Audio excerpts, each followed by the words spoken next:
Most professionals, whether you're an owner and associate, start planning for retirement by focusing on one single number.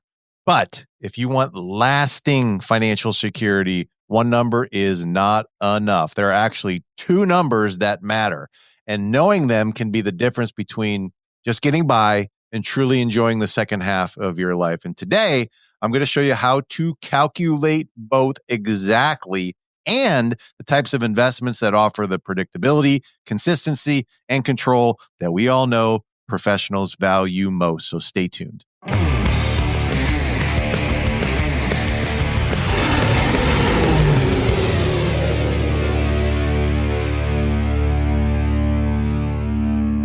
Practice owners, tired of working hard but not seeing the financial results you deserve? I'm Eric Miller, and my best-selling book, How to Become a Financial Beast, is your game changer. Learn how to maximize profits, pay yourself right, and build wealth outside your practice. Download now for free.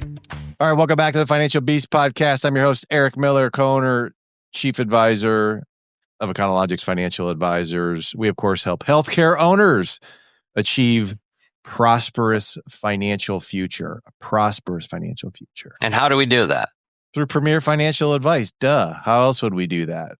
And it's not just owners and associates. We work with associates as well. So we work with everybody. Yeah. I'm here with my advisor extraordinaire, Eric Gersh. Best advisor in the world. You can check us out at econologicsfinancialadvisors.com. And please make sure that you are leaving us something to let us know that you're out there. A share, a subscribe, a like. We take it all. So there we go. That's my beg and plea right there. Please. Now, we were talking about divorce, but I don't think we should probably do a whole show on that. That's probably not a topic that people are expecting to hear from us. That would be a little bit like, I don't know, like negative. Yeah, let's talk about something positive. And there's enough negativity right now in the markets. Yes, there is. There's enough negativity in the press. There's enough negativity between... Although I did go to California. I didn't see much negativity out there. I didn't. No? In fact, I'm thinking about moving out to California. All right. Forget the farm in Kentucky. I was going to say, yesterday we were on a farm in Kentucky. Now we're in California. I mean, I think it's Laguna Beach. Man, we're going to have to turn that truck in and get you a Prius soon. I'm going to surf. Let me look at the tan. Look how good I look with a tan. You know, it's like, I don't know. It is. I think I've changed my ways. All right. I like it. We'll see what happens, but that'll kind of dovetail on what we're talking about, because I think today we were going to talk about, it was going to be retirement investment strategies, building your investment strategies for retirement and, what that looks like and the types of investments that you should be kind of carving out for yourself that are going to ensure that you have everything that you want. So, why don't we dig into it? All right. So what did we say that? Okay. So when we're looking at getting someone on the pathway to a healthy and prosperous, quote unquote, retirement. Yep. All right.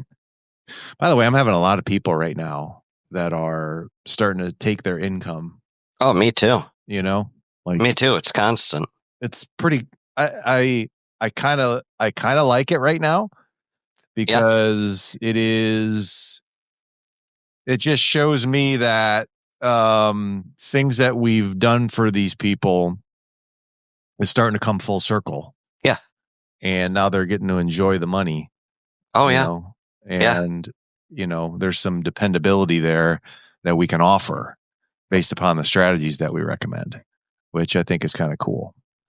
But anyway, we have two numbers that we when we're doing our projections for our clients when they first start working with us. Yes. By the way, any of you that are listening that aren't working with us, you really should start. And if you have any questions about that, just go to our website, econologicsfinancialadvisors.com, and take an assessment, and then we can start you on the road.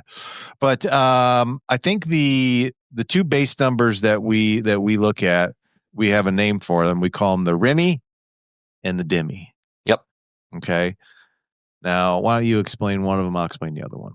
All right. So I'll start with the RMMI, which is the first one. Yep. And it stands for your reliable monthly minimum income.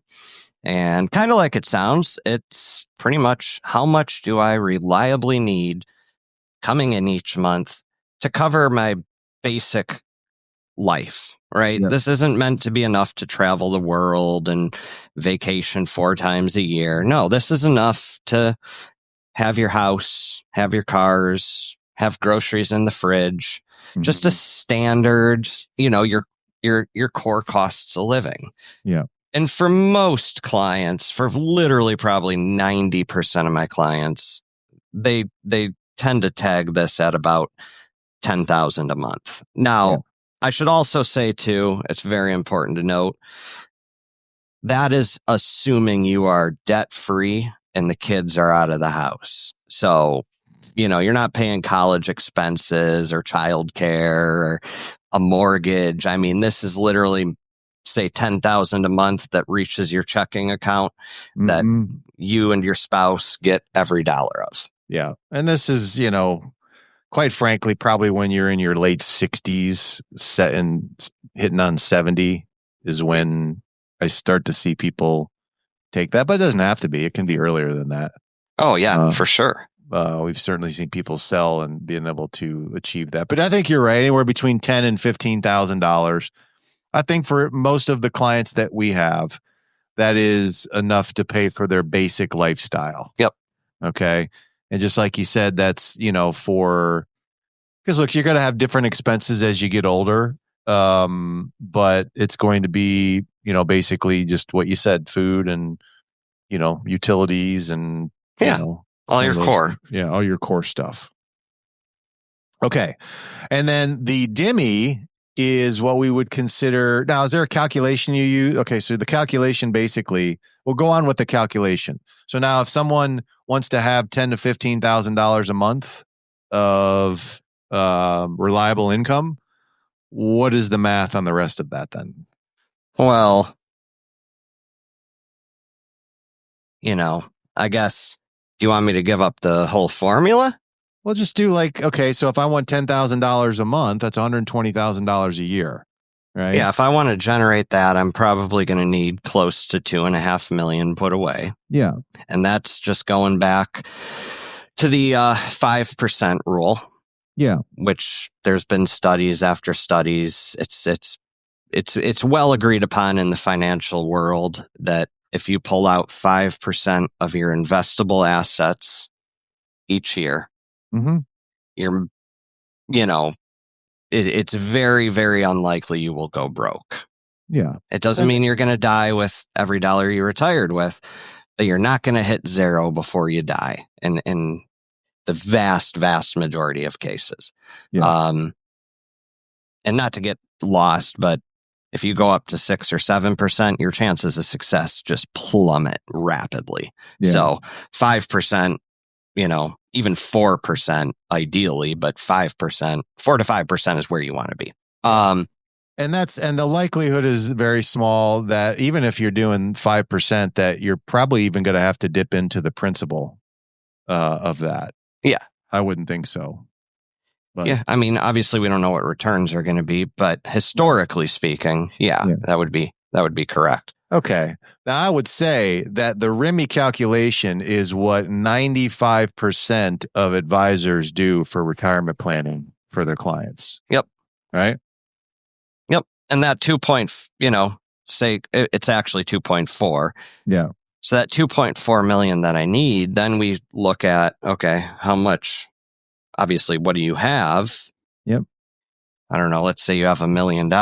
Okay, great. You have 1.4 million to go. And ideally, we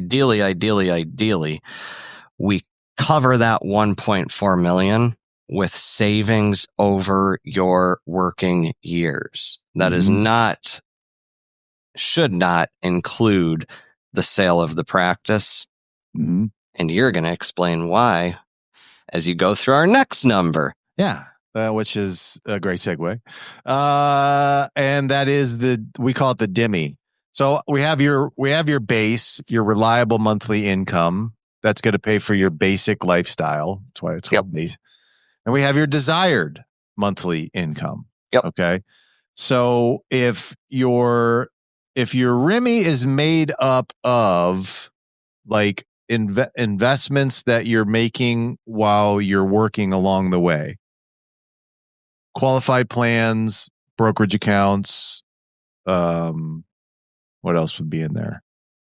Those life insurance. I mean, literally any dollar that you put away into an investment. Yeah, that you're putting away while you are working. Yep. Excluding the sale of your business. Yep. Right? Excluding the sale of your business. Okay. So the desired, though, is going to include the sale, the liquidation, transfer, whatever you want to call it, of your practice. Yes. Okay. And that combined with everything else that you have is going to provide us what your DIMMI should be. Now, if people say that they want their RMMI to be $10,000-$15,000, then I think the DIMMI is probably going to be right around 25 to 30,000 from those. Yeah, usually it's about double. Now that could be more. The RMMI for a lot of people. That could be more. You still there?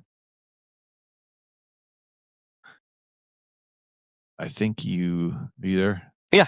Okay. Yeah, it cut out for a second. Yeah, but I was saying usually the desired income is about double the required. Required amount. Yeah. So if 15 covers my basic, 30 would be my desired amount. Yeah. Okay. And quite frankly, that is what your target actually should be, I would think.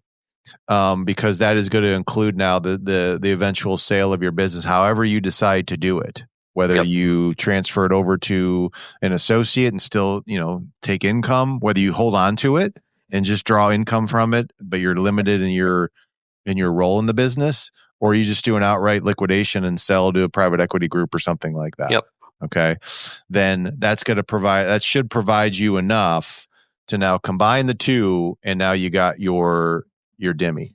Okay. Exactly. So what's the math on that? It's almost the exact same identical that we do on the RMMI. Okay. Except if I want $25,000 a month as opposed to 10, okay, that means I need $300,000 a year. All right. Now, if I want $300,000 a year of income, cash flow, whatever term you want to use, and then I'm going to need roughly about $6 million in assets. Yep. To be able to do that. Okay. So you can see the numbers are bigger than what most people tell you that you're going to need. Okay. And that's part of the process of like really navigating, like, how much are you actually going to need in income, assets, and resources to be able to live the life that you want to live? And that's the first question that we're going to ask. How much is that? Okay. Because then we can reverse it and work backwards and figure out where are the income sources going to come from that allow you to have that ideal life. Okay. Now, is 30,000 going to be enough for most of you? Probably. Some people are like 40, some people are like 50. I'm sure we have some people that are probably like, I'm working with some clients right now that I'm looking at their DIMMIs after they sell. It's going to be, 80 to 90 to 100 a month. Yeah. Which is still awesome. But they're also going to have $8, $10, $12 million business sales as well. Yeah. I mean, our average client is going to be more than happy off 25 to 30. Yeah. So I would say the average practice is probably not going to sell. The average practice is not going to sell for 10, 12, $15 million. No. But it could sell between, it's very likely that you could sell anywhere between 2 and 5. Yes. That is very real that you could do that, which, if you've been prudent about investing along the way, you should be able to get your $5 to $6 million number that you need to generate your DIMMI with no problem. Oh, yeah. Okay. So, that's the basic math on it. So that's how we look at it. Like if you want 30,000 a month or Well, that would be what, 360,000 a year. What's the math on that? It's going to be right around 7 million, probably 7.2. It is 7.2. To be able to generate that amount without having to worry about cutting too much into your principal. See, that's the key, right? Yep. Now, why do we create such a buffer there? Because we want to make sure that there is plenty that is there to take into consideration, political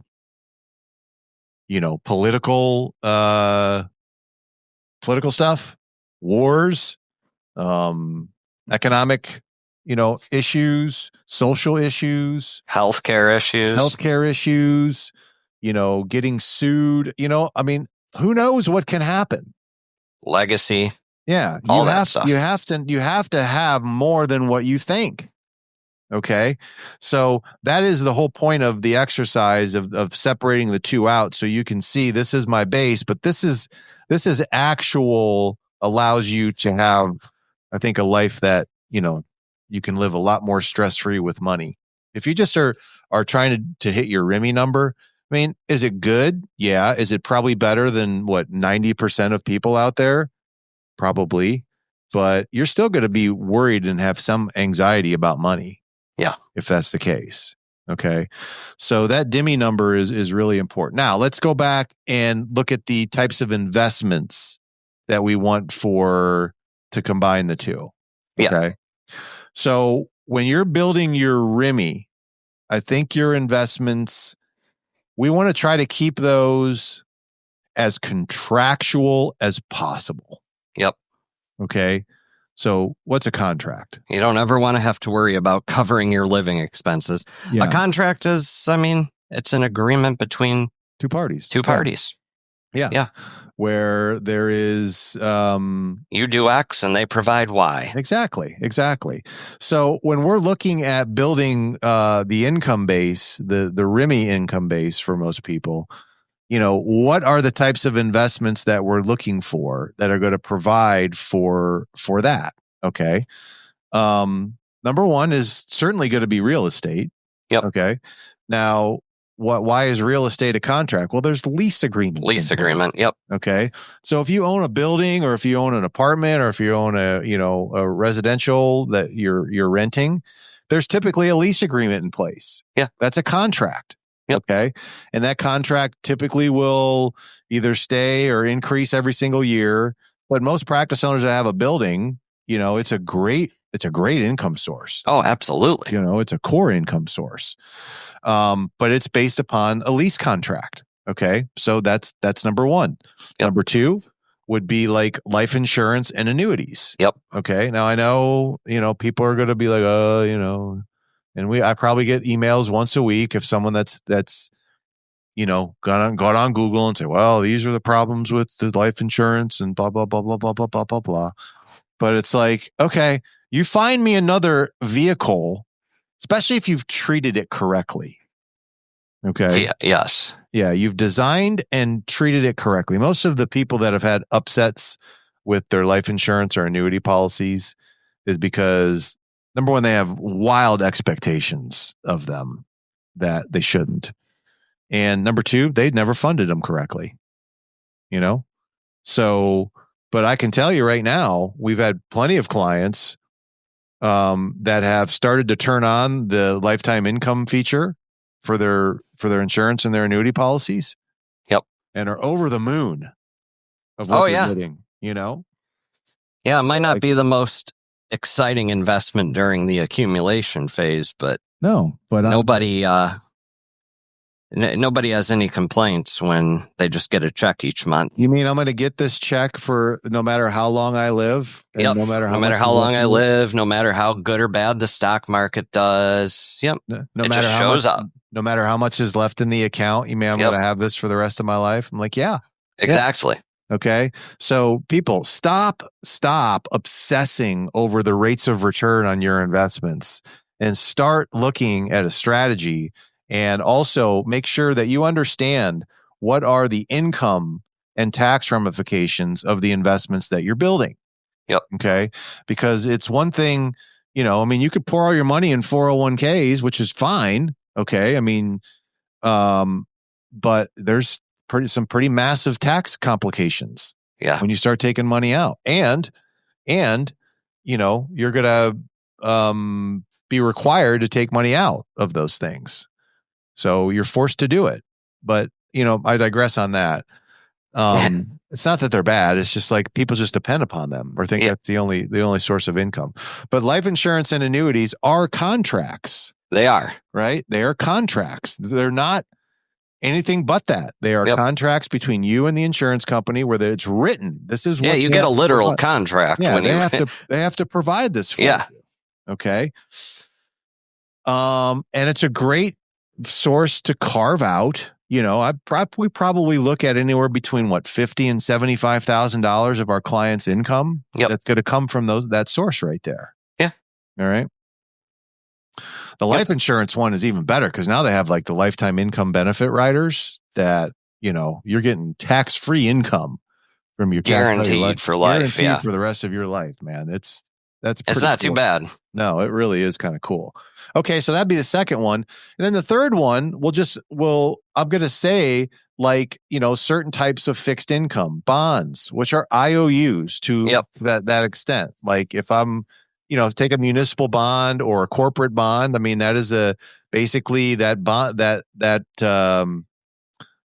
company now is required to pay, or even the private credit markets, right? Where they're required to pay a certain interest rate. Yeah. Okay. For the benefit of the money that's given to them. I don't know if it's a written contract, but that's what essentially a bond is. Yeah. Absolutely. It kind of acts like one. Okay. So, and then we'll add in one more. That's 3, right? So fourth would be Social Security. Yes. Which is a social contract. Yep. That the government has with its citizens. Yeah. You pay your taxes while you work and you get, X amount of dollars when you don't. So that to me is what we're trying to build that base on right there. And if you can get as much of that in real estate, cash value life insurance and annuities, certain types of bonds, and then, Social Security, that should cover more than cover your RMMI. Yep. Okay. And all of those things are, for the most part, pretty darn stable assets, Yeah. It's not like the stock market where it falls 15%. Yeah. Look, none of those things are, the only ones that are guaranteed essentially are the annuity contracts and I guess Social Security would be. Life insurance too. Yeah, life insurance as well. Yep. Real estate's not guaranteed, but it's by high probability. Depending upon who you have renting in there. And then, Social Security, I think we said bonds. Bonds aren't necessarily, they're not, when I say guaranteed, they can fluctuate in value. If you sell them too prematurely, then you can lose money. But that and the underlying issuer can default. Yeah, they can default. That's for sure. So you're not 100%, but if you're buying bonds from reputable issuers like governments or Coca-Cola or, your odds of default are very, very, very low. Yeah, exactly. But it's there. Exactly. Now, for the rest, when you sell your business, now I'm going to get a bunch of proceeds as well. Yep. Okay. Now we can take some of that money because I got your base already covered. Yep. That's already covered. So now we can look at maybe some more aggressive strategies. I wouldn't even say we have to get overly aggressive. No. Just an intelligent allocation of money where we can use public securities. Yep. Dividend paying stocks, right? Some private placements. Yep. Private. If we private investments, if we think maybe we can get a little bit more aggressive and start and, use some of the income that's generated from those investments to make up the difference. Okay. But that to me would allow for, cryptocurrencies if people want to dip their toes into cryptos or something like that. You can do I don't want to say you can do what you want, but you can, within reason, you can do what you want because you have your safe base. Yeah, you got your base, and then you can draw out whatever you want to from your other investments at that point in time. And because you're not necessarily needing all the cash flow from that. if you don't want. Okay. But that to me is, is certainly a way in which we can allow people to retire with some peace, and not be so stressed like, oh my God, what am I going to do? Because see, when you only have the goal of selling your business as going to be your only income source, okay, or you're one of these people that doesn't really care about increasing the value of your business, you're just going to save every dollar or penny that you do from your practice into your retirement accounts. I think both are problems. You should do both. Yeah, it's just like anything in life. It's going to be a balance. Yeah, you should do both. You should want to get your practice in a position where it sells for anywhere between $2 and $10 million a year, or $2 and $10 million, and then also make sure that you're saving enough profits from the practice while you own it, that you kind of handle your retirement income base. Yeah, and you do those two things, and you're going to be golden, man. And we have testimonies on that. Yes, we do. People that have done that, and by and large, they're in great shape, and they're happy, and they're able to do things that they want to do right now because they're not constantly stressed about money. Exactly. All right. I think we hit that to pretty good. Yeah. I think so. I'm pretty sure. Yeah. So make sure you guys, RMMI and your DIMMI, two important numbers. And if you need help figuring out, calculating that, feel free. We can help. Definitely give us a call, and we can get you set up with an assessment. You can certainly, like I said, go to our website. We talk a lot about this in our webinars, or you can go to a live show where we're talking. And now that Mr. Gersh is like a professional speaker, you may even see him at one of these. You might. Never know. You might not. All right. We'll see you guys next time.